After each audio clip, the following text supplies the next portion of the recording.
All right, welcome into a News4JAGs podcast. I'm Jamal St here alongside Justin Barney. Justin, it's been an interesting ride to get to this point of the season for the Jaguars, but we're talking playoffs. Playoffs. Right? What? You got to get the little Jim Moore in there. Playoffs. What? It doesn't seem right. So our general manager we talked to yesterday, and she was actually on staff at the place when Jim Moore That's right. That was had her that guy. up in Indy. So that was interesting. So a little throwback to the playoffs line that has been so crystallized in sports journalism, burned in the media. But we're talking playoffs. We are talking playoffs. In Jacksonville. Did not see that coming this year. And kind of to talk about today, there's so many storylines. But for you, we're going to go back and forth on this. Okay. Where did kind of this pivot point come for the Jaguars this season? What game, what play was it in your mind that the Jaguars kind of flipped that switch and made this happen? I think there's been a number of them over the course of the season. There's like three main ones where you kind of say, things really kind of flipped on their head. For me, I kind of go for a dark horse on this one. I like what they did in Kansas City. Okay. Just before the bye week, it's the last loss before the bye week in Kansas City. They go up there, the Chiefs kind of whoop up on them really good, but the Jaguars dominated the turnover battle, got the onside kick to start the game. They really could have had a lot more points, been in that game, maybe even won that game if they played just a little bit cleaner. But there was a point in that game where Doug Peterson called this sprint out on the goal line, and Trevor Lawrence threw the ball away. And I was like, okay, he's finally figured it out. Because we saw him early in the season throw an interception against the Texans. On that same play, Doug Peterson called it again against the Broncos in London, threw an interception on that same play. And in Kansas City, Trevor rolls out, it ain't there, and it's in the stands. And I was like, all right, we're getting somewhere. That was progress. At the time, I was like, man, that's progress. Just seeing him manage the ball in the red zone to understand you got to live to play another down. It was after that game that the team said Doug Peterson had him in the locker room. They had just lost. They were kind of solemn, and he told them that it was all going to come down to Week 18. The crystal ball. The crystal ball quote, yeah. And I really think it was that game that kind of jump-started the team. They saw that they really weren't that far from being able to beat a team like Kansas City in Kansas City. That was only a 10-point loss. It was only a 10-point loss. Their worst loss of the season. They played pretty badly at times. I mean, and they really had the numbers and had done things that could have won them that game. Right. So I think that was the moment for me that I think was the biggest turning point of the season. Okay, I have a little one that almost dovetails with that. You mentioned the throwaway from Trevor. Doug has said time and again, that should be the easiest play in the playbook. You roll out, if it's not there, throw it away. That decision is made in 2 seconds. Yep. That is not something that Trevor Lawrence did early in the season very well. He tried to dissect things and let that play develop a little bit longer than he should have. We saw that in games against the Texans. We saw it against the Broncos. To me, the pivot point in this season was the Broncos game. Over in London, you were there, and that was a game that Trevor Lawrence did not make that play. No. He did not do that for the second time this season. He tried to force that pass into the end zone when he should have just launched it into the stands. This time it was Justin Simmons, picked it off in the end zone. The Broncos got nothing out of that drive, but it took points away from Jacksonville, at least 3 points away from Jacksonville. Trevor said, after that, he said during this stretch run, that was the worst he's felt this season. He felt like the team lost because of him. It was a 21-17 game, a game that Jacksonville could have had points, a drive that he could have had points. That would have made a big difference. That was the second time in that early part of the season that Trevor has killed a drive inside that 5-yard line with an end zone interception. So my pivot point was that game. To me, they were a different team after that. They came back. I believe they played the Raiders after that. Right. And then obviously the Chiefs game as well. But again, it kind of dovetails with what you were saying about the Chiefs game because Trevor, the light came on. I think my pivot point was that London game where Trevor knew he let the team down. Right. He knew it was a stupid play in the end zone. Again, his second one this season, the Texans game, they lost 13-6. He had one of those terrible throws in the end zone. But to me, that Broncos game was the ride home where Trevor is saying, I cost the team. I've got to get better. I've got to make better decisions. And we saw that kind of dovetailing with that Kansas City game where he applied that and he made that. And after that bye week, it's just been a different thing. I remember players talking, Trevor especially, we have a season in front of us where we control our fate. You know, this season is not over, and for us who cover the team and the fans as well, in our minds, we're talking draft already. We're talking, is this team, going to pick in the draft again? So for me, for my pivot point, it's that Broncos game. Sure. If we're talking about turning points of the season, we have to at least mention the other two that were very pivotal of a point. I mean, Trevor's talked about that Broncos game as being a turning point for him.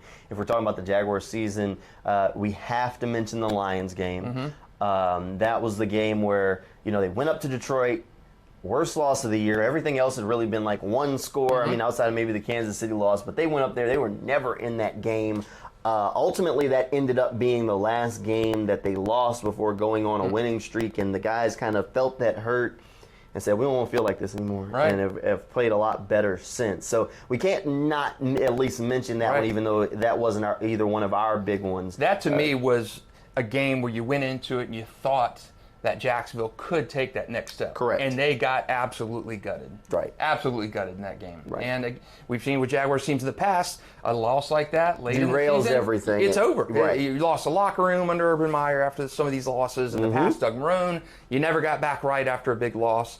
That did not happen. No. Did not happen. And I guess we mentioned this before, Doug has mentioned it, that 0 for October, which that Broncos game was the last in October, capped an 0-5 October for them. And he's thrown the word calloused around, and that's kind of become a buzzword. You lose those games in that fashion after being so close, makes you calloused. It makes you hardened to be able to absorb some of these things that you've seen in the seasons, the not too highs, the not too lows, and they've preached that. They've kind of come the embodiment of staying even keel, taking after their coach. Now, the other game that I think we should mention, I think there are four that are very key for sure. We've mentioned three. The other one has to be the Titans game in Nashville. Right. Jaguars hadn't gone into Nashville and won a game in forever. They go up there, they're able to win, and that was the moment that the team really, they still had a chance of controlling their own destiny, but that was the moment where they physically took control of their own destiny. They took down the Titans, who were in first place at the time. From there on, it was win and you're in. Yeah. And you're in control. Let's ride this thing. And they've been hot ever since that game. And I think those are the four real turning points of the year that have really told the story of where the Jaguars are. We don't even mention the Chargers game in Week 3, which ended in a hellacious run on the West Coast in West Coast games. And that game feels like 2 years ago at this point. They're playing the Chargers this week, by the way. Right. We didn't even touch on that game, 38-10. That was a big win. I don't know if it was a turning point of the season, though, because that was part of that 2-1 start, and then the wheels just came off in October. September was fine. And then October rolled around right after that, and it was like, oh, man, do we remember this win at all? It was so far long ago. So one of the things, and we didn't really talk about this beforehand. I know we talked about that we wanted to talk about the pivot points, but let's talk about some of the players that have really had a big impact on the Jaguars' year. So let's do an offensive and defensive MVP. Let's start with the offense. When I think about it, and we're going to do an offensive MVP outside of Trevor Lawrence. Non-Trevor offensive MVP. If we did Trevor Lawrence, he would be the guy. Yeah, and there's not much of a discussion there. So we'll say outside of Trevor, the other 10 guys on the field. Who would your offensive MVP for the Jaguars be this season? Oh, man. I like Brandon Sheriff. I like Evan Ingram. But to me, if I'm naming an offensive MVP outside of Trevor, it's Christian Kirk for me. Sure. And the reason for that is the stability he brought to a position that was completely unstable last year. And, Trevor was unstable last year, obviously, as well. But the receivers, when you're a quarterback, as a rookie quarterback, you're expecting your receivers to help you out as a rookie in the NFL. His receivers last year did not help him out. And at the time he signed, Trent Baalke gave him this massive contract, and people were saying, my God, the Jaguars are having to overpay this much for this guy. And then we saw how the receiver market developed after Christian Kirk. And he's been worth every penny this year to me. We talked on a News4JAGs podcast before about he's not that alpha, he's not that 6'3", 6'4" guy on the outside who's going to win these jump balls in the end zone.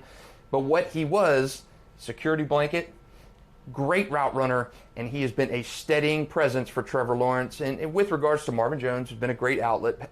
He's having a better season this year. To me, Marvin, stability-wise, consistency-wise, he's been that guy. The Trevor's talked about how important a veteran of Marvin Jones is. Sure. But to me, offensive MVP outside of Trevor Lawrence, honorable mention, Brandon Sheriff, Evan Ingram, Christian Kirk to me.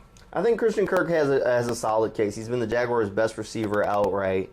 I know a lot of people got on the contract this offseason. He looks like he was worth every penny because there were games where it was like, just keep throwing the ball to Kirk because he's the only one catching. He's been the Jaguars' best receiver. He is exactly what this offense needed. He's a very quarterback-friendly player who knows how to run routes and get open. I'm not going to give him my MVP, though. I go with Evan Ingram. I think I said before the season that if Evan Ingram was knocking on the door of 1,000 yards, that this offense was going to be really good. He didn't quite get there. He finished at just over 700, which is still, good enough to be the best season by a Jaguars side end in Jaguars franchise history, by the way. So huge.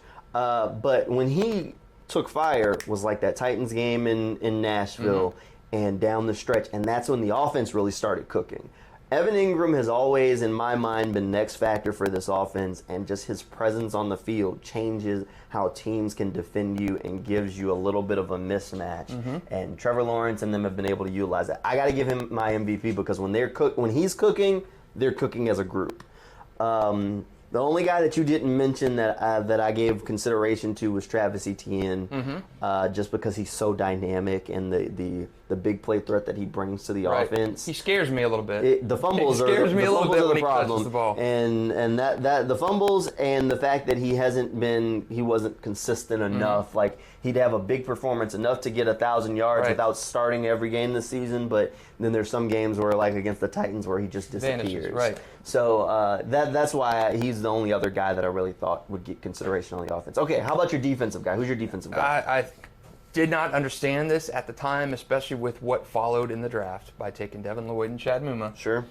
Foye Oluokun, hands down my guy. And I know we talked about wearing that green dot guy in the defense, which is being able to call the plays, hear the plays from your guy. Foye led the league in tackles last year. Yeah, led the league in tackles. They got him in free agency, and I know we've talked about this several times before in the podcast. But you get Foye, the thumper, leading tackler in the NFL. You draft Devin Lloyd, and you draft Chad Muma. So at the time, that to me was, and even I know you said it, it was almost like you were in a position with these linebackers, a glut of linebackers, a Trayvon Walker as well, outside backer, and are you already thinking Foye is maybe not going to be around for long? It just, to me, it was an awkward kind of fit after the draft after you signed Foye. Right. But he has been phenomenal, leading tackler, setting presence on that defensive side of the ball. Hands down, my defensive guy, and Rayshon would be an honorable mention too. Rayshon Jenkins coming back, broken ankle last year. Awesome guy in the secondary. Andre Cisco too. I mean, he had some great performances here, but Foye, defensive guy for me. Yeah, I think Foye has been huge for this defense. I mean, they tried to put Miles Jack with that green dot, just didn't really work. They did Damian Wilson last year. Foye, a huge upgrade. We weren't really sure what was going on. You mentioned it. I think he's extremely underrated around the NFL. I think he's been huge for this defense. The only guy that I'd give my MVP to over him is Rayshon Jenkins, and this is for 2 plays, basically, because he's had the 2 biggest defensive splash plays for the Jaguars this season, and the pick 6, that's a walk-off against the Cowboys, and that strip sack against Josh Dobbs that sets up Josh Allen to recover the fumble and take it back for the touchdown. Rayshon Jenkins is like the unsung hero of this Jaguars defense right now. And it was telling to me that Josh Allen returned that fumble 37 yards for a touchdown. Yep. And what's he do after that? Who's he hand the ball to? Rayshon Jenkins. That's right. Rayshon Jenkins. Respect from Josh Allen. He knows who set that play up. Right. And, I mean, Rayshon has been huge for this team. I mean, he's been getting tackles left and right, which aren't exactly a gaudy stat, but he's forced some fumbles. He's been big. I know you want to talk about a turnaround. He broke his ankle last year. Fans were like, he wasn't really good. Why did we bring this guy here? And now he's, the savior of the season, who's made basically the 2 biggest defensive plays of the year to date. Yes. I mean, Rayshon has been huge. I think he's my MVP just for those 2 plays alone. If he did nothing else, those 2 plays would make him my MVP, because without those 2 plays, I mean, the Cowboys play is huge, because if you don't win that game, you're not at this moment. Right. And then against the Titans, if you don't make that play, they're not in this moment either. Right. You risk giving the ball back to the offense, which had completely struggled in that game. They've done nothing. Rayshon, 2 of the biggest plays in Jaguars history. He's been a part of them both this year. Yeah. So big-time plays there. The one other thing we're going to touch on before we wrap this thing up, Trent Baalke. And we've talked about this a little bit off camera. He got a bad rap last year. It's been like 1 year to date, just about, of the clown incident at the stadium. This team's come a long way since then. Right, man. Week 18 last year. But we got to go through some of. I mean, I think he got a little bit of a bad rap. I really do. I think he got a little bit of a bad rap. And don't get me wrong, we were critical of him as well.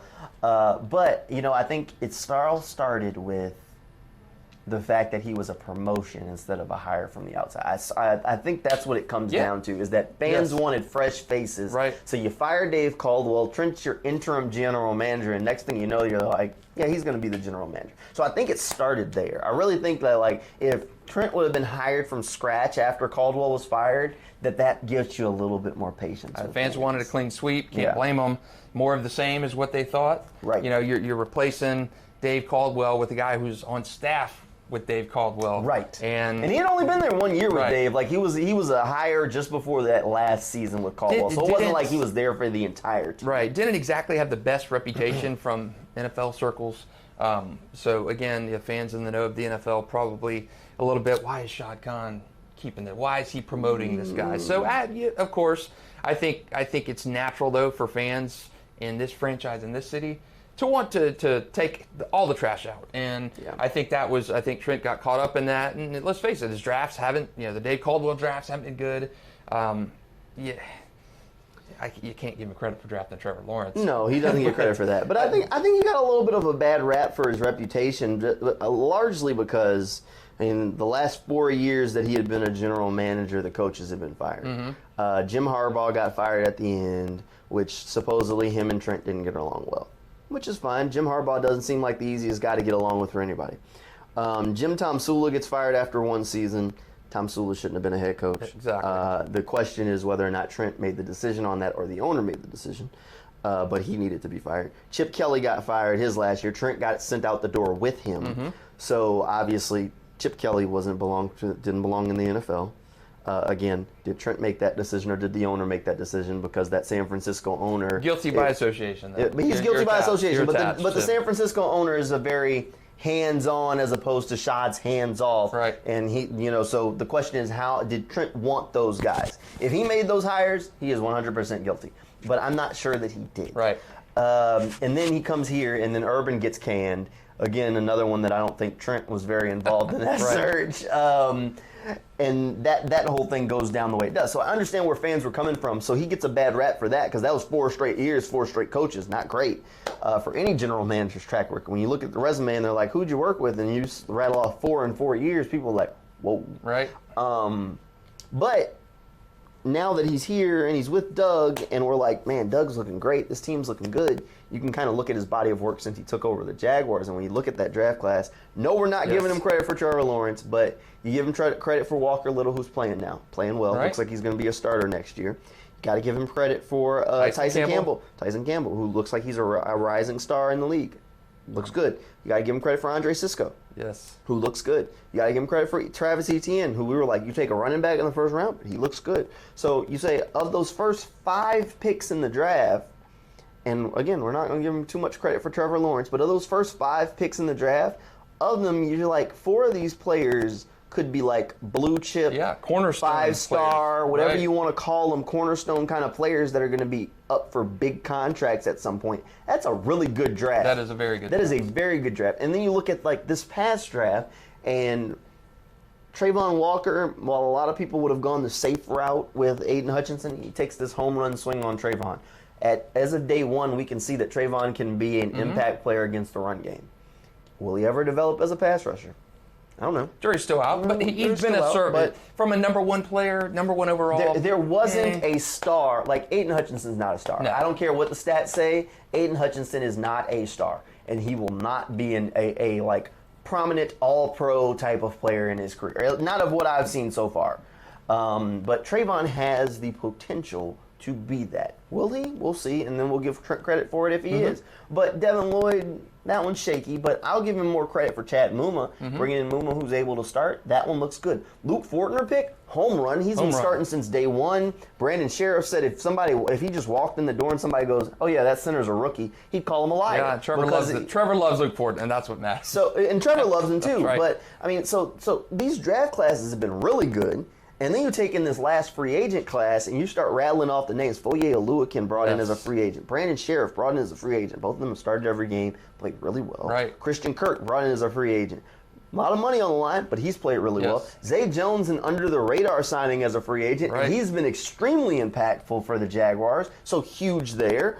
Arden Key. Arden Key has been an impact pass rusher on a one-year deal. Evan Ingram, one-year deal. He looks great. He's due some cash this offseason. Where he didn't miss. He didn't miss. I mean, when you look at the free agent class from top to bottom, you're like, well, Foley Fatukasi hasn't been huge. He had some injuries, but like that's the closest thing to a miss that he got in that free agent class. And I thought early on the miss was Darius Williams. Nope, moved him outside. And he has been a renaissance for that Jaguars defense, moving him outside after the Shaq Griffin injury. We asked him about it yesterday, and he goes, "That's my position. That's my position. I love being outside and on an island." That tells you everything you need to know. I mean, dude was an outside corner. That's why he played in L.A. They tried to kind of pigeonhole him into a spot, and it didn't work. And now he's in his position, and he's playing great.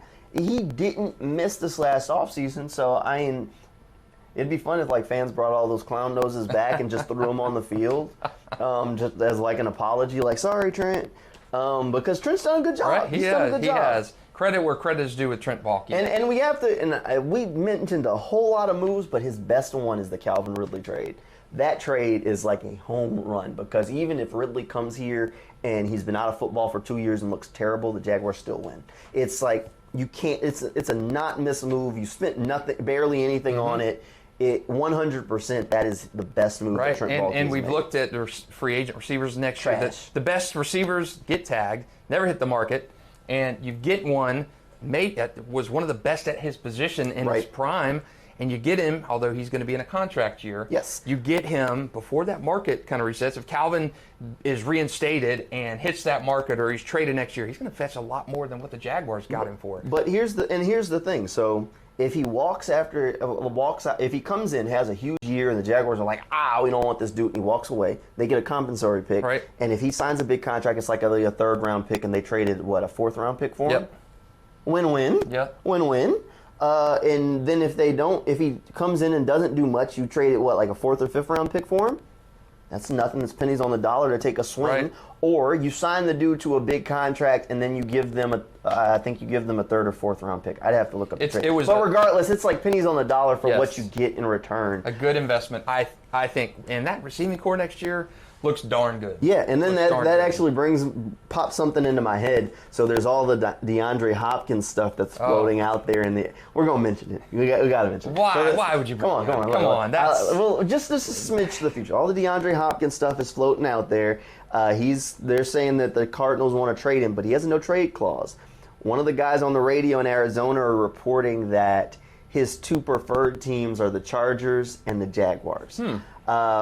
Getting him into the salary cap would be a challenge because he does have a huge contract. Adding him to the wide receiver core would be exciting because then you'd have like Kirk, D-Hop, Ridley, and Zay. That'd be a lot of money spent there, but it would be very exciting to be able to have him. The reason I brought it up isn't because I want to talk about if they traded for him and what that would mean. The fact that if that report from that radio guy is true, he's got him in Jags and Chargers in his final two. That's never happened before in Jaguars history. Like, you want to talk about a turnaround? Like, Jalen Ramsey was just a couple years ago saying, "Get me out of here," and now you got one of the prima donna stars of the Jaguar in the league demanding to come to the Jaguars. I would like to be a part you of want to talk about a flip the script? That's what Trevor Lawrence and Doug Peterson have done. That's the only reason I wanted to bring it up. Absolutely. That to me, even if they don't do the deal, even if he goes to LA, whatever, the fact that the Jaguars were in the two should tell you everything you need to know. You know, the knock on Jacksonville and free agency these last few years has You've got to overpay for free agents because they don't want to come here. They're sacrificing. And now you got to do the same he wants to. You're sacrificing wins and playoff success to come to a bottom feeder team. Well, that narrative is slowly changing. And hey, he's already got his boy here. Christian Kirk was with him in Arizona, so maybe Kirk's over there like, man, you won't play in this Doug Peterson. Whatever. Right. We'll talk about that in the offseason a little bit more, but I just thought that was a really big nugget that you need to kind of like hang your hat on, that if this guy really does narrow his list to 2 people and the Jacksonville Jaguars are one of the 2, that's huge. We've gone from Urban Meyer to clown noses to overpaying for free agents to marquee free agents or big name guys wanting to come here. AFC South champions. How things have changed. Big turnaround in just a year. All right, the Jaguars will play on Saturday, a night game at the Bank. I want to mention that Channel 4 is going to have some special coverage going on Saturday. We'll be live on Channel 4 from 5 o'clock to 6 o'clock. We'll take a quick break because we got 30 minutes of news at 6 o'clock on Channel 4. So that'll go from 6 to 6:30. But then from 6:30 to 7:30, we're going to be live on News4JAGs Plus app and News4JAGs.com, giving you plenty of game coverage. We're going to be live from one of the biggest tailgates over by the Bold City Brigade at the Slab is. We'll have towels. It's going to be a whole lot of fun, and we'll get you ready for the game. So we'll talk all about the Jaguars and Chargers and that matchup. So you want to make sure you tune in for all of that coverage. Thanks for checking out the News4JAGs podcast, and we'll see you next time.